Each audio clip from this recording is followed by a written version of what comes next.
এই সময়কার মির্জাফর, কারা এই সময়ে লেন্দুক দর্জির মতো করে আমার আজাদি দিনে দিনে রাতে রাতে বিক্রি করে দিচ্ছে। আমাদেরকে দেখতে হবে যে সেই রাষ্ট্র গঠনটা কিভাবে হবে।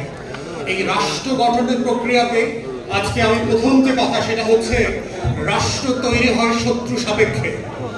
রাষ্ট্র তৈরি হয় আমার বেড়াকে কিভাবে নিরাপদ রাখা যায় সেই সাপেক্ষে।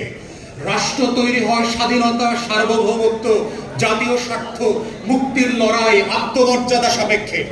অতএব সেই জায়গাতে আজকের তরুণদেরকে, যুবকদেরকে বুঝতে হবে যে এই বাংলাদেশ রাষ্ট্রের অস্তিত্বের প্রশ্ন যখন আসছে, আমার স্বাধীনতার লড়াইয়ের, আমার আজাদির লড়াইয়ে শত শত বছর ধরে কারা কারা এখানে শত্রু আকারে হাজির হয়েছিল, কারা এই মাটিতে নবাবী আমলে সেই স্বাধীন সুলতানকে পরাজিত করবার জন্য ব্রিটিশ বেনিয়াদের সাথে হাত মিলিয়েছে, কারা এই সময়কার ঘসিটি বেগম, কারা এই সময়কার মির্জাফর, কারা এই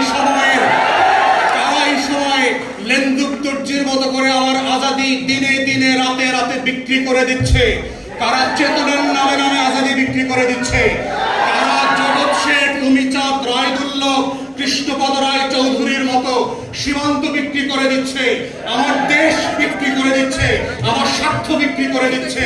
তারা রাজনৈতিক দলের মধ্য থেকে আছে, তারা আমলাতন্ত্রের মধ্যে আছে, তারা সশস্ত্র বাহিনীর মধ্যে আছে, তারা আমার প্রত্যেকটা রাষ্ট্রের পরতে পরতে এই লেন্দুক দর্জি আর মির্জাফরদেরকে চেনা হচ্ছে।